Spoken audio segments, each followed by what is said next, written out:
Hello everyone, Manthral here. Welcome back to another Suggestion Saturday video. Now this one is going to pertain to RuneScape, that's why I have RuneScape going in the background.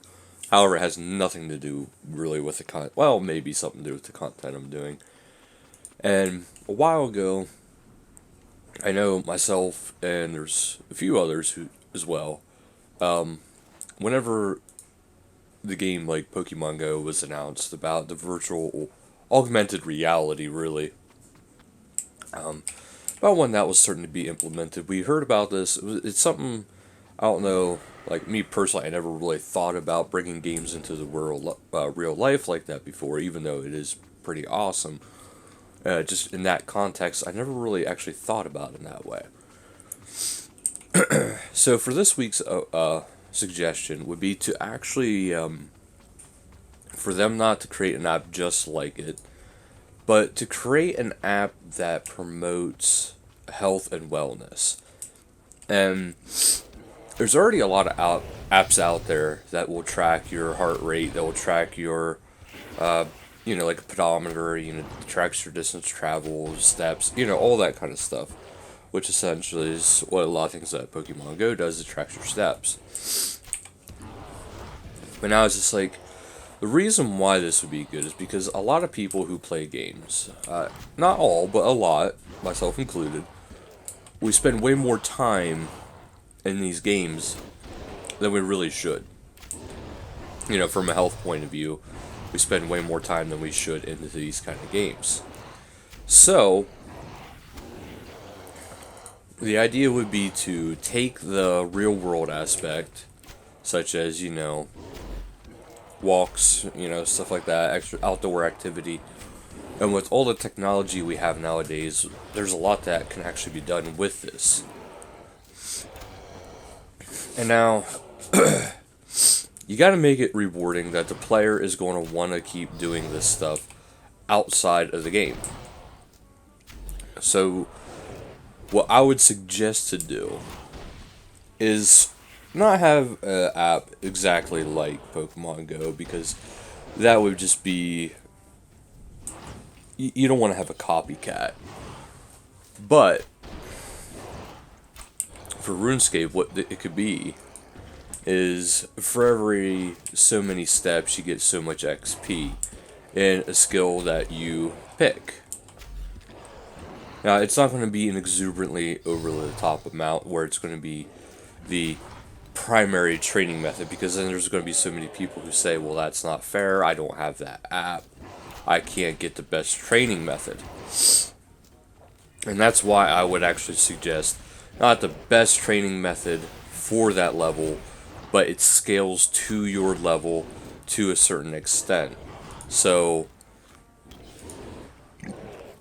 I don't know, I can't think of like certain XP rates for certain courses off the top of my head. But let's say the current XP rate you can get for completing a lap in one of the courses gets you 500 XP for one trip.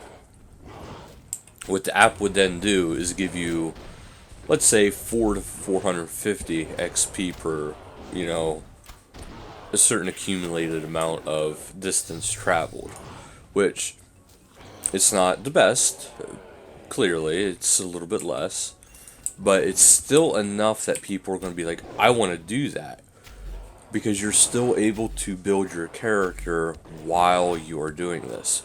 Now, I was even thinking, I know I said agility, but agility comes hand in hand with this, to me, personally, anyway.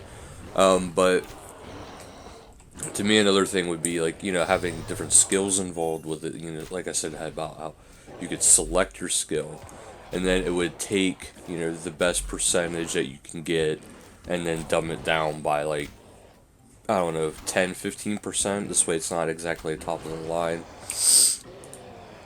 The stats that really shouldn't be able to be involved with this is like combat type stats. And by combat I mean attack, strength, defense, range, and mage. And hit points too, actually. Prayer is not really because there is starting to become more and more methods of being able to train prayer without actually going out and killing creatures. I mean, you already can actually do it without it. You can just buy bones from other players or ashes. So that is one thing, but then also whenever you get into the Elven City, there's a prayer training method that requires absolutely zero combat. So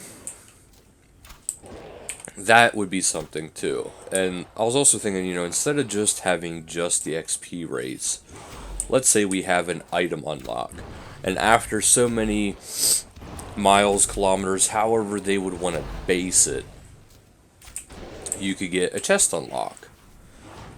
And now, in order to really get these chests, this is where the actual player interaction comes along. And while you're moving around, you can occasionally get an item. And then you have to unlock that item through time. Now, your phone character will be able to get items for himself. Now, this is where it becomes kind of unique and kind of interesting. Because, we all know what the Ring of Wealth is and what it does. But what if you could take that and put it into that game? Okay, so let's say this is where it's going to get interesting and complex at the same time, I should say. Everybody starts out with a basic bronze chest. At least, I don't know how you would want to classify it, but we'll say bronze. We'll go with the metal groups. That's usually how they do things here. Okay, so you start out with a basic bronze chest. And once you have that activated, there's set items that can come out of that bronze chest. And once it appears, or once you go a certain distance, the chest unlocks. And then after that is unlocked, you get another chest, but you get a few items, let's say 2 to 3 items. Now, those items can include a special rare chest, or different items. So in order to unlock the next chest, that's how you would do it. Because otherwise you're going to keep getting bronze chests until you get that special chest from the special drop table, or rare drop table if you will, if you're used to RuneScape lingo. So if you get that rare drop chest, you will get the iron chest, a bronze chest, and then maybe 2 other items. Now there, you can do a few different things with it, and it could be worth it to you, it might not be, but you could keep unlocking the different types of bronze chests. So that would be something that would be kind of, up to the player about how they want to go about things. But in order to unlock the best chest, you would, of course, have to get the iron chest going. Now, the iron chest will never give you a bronze chest. You will always be getting at least iron in that scenario. And it's going to work that way up until the higher levels. Once you get up to rune, currently, it is possible to get a dragon chest or a Baru's chest. And now, once the mining and smithing rework comes, they could even do this beforehand. Well, they could, but might not be the best bet. Where they could release the new metal groups beforehand, because if they want to ever release items into the game through this, it really wouldn't be a good idea. Which is what is coming later on during this suggestion. So they would be... So basically, you'd be getting a chest to start. You'd have to unlock it by walking a certain distance. You get XP from walking a certain distance, and your set skill that you select. Of course, you have to log into this app with your account, but it's through Jagged, so it's not going to be, through a fake third party. if it is, through a third party that they hire, that they set up to do it, like, the Google Authenticator app that they use, that's on them. That's what they're, and then they're claiming that it's safe. That's what's going on there. So there is all that. And then as you're going along, you can keep getting bronze chests, or you can get your upgrade to the iron, then the steel, and then to mithril, and then adamant, and then rune. And then from rune, you have a chance to get in the top 2 chests, which is, Burrows and Dragon. Now, if they did want to take it a step further, they could say, okay, well, we want to go up to Dragon, and then you can unlock Crystal Chest, or a God Chest, which God Chest would be like the God Wars Dungeon 1 type stuff. That area. Or occasionally even a Gem Chest, like Dragonstone Chest. I mean, it could get pretty random as you go higher and higher. And if you want to focus on Gem Chest, you can focus on a Gem Chest. This is why it's like, okay, well, why get a bronze one? It's like, well, you could keep going to bronze until you get all the stuff you want from these chests, and then keep going forward. That's the whole point of that. Sorry, I had to take a drink. But as you keep going forward, you can get better and better stuff. And to increase your chances of getting better and better stuff, you can get, the Ring of Wealth. Now, in order to get the Ring of Wealth, you have to unlock it through the chest. And now these items, this part is the part that's kind of up in air. Not so much the XP, because, you want to get people involved in the healthy activities. So the XP is probably one of the best ways to do it. But now the up in the air part, about my suggestion at least, and I'm sure some other people might have said it the same way, is unlockable items through this event. Whether it be cosmetics, just maybe purely just cosmetics, or maybe even more stuff, like, let's say you do get a dragon chain body through this. Your character would then receive a dragon chain body in game. Now, the only item that would not, only items that would not affect is, very high-end bossing.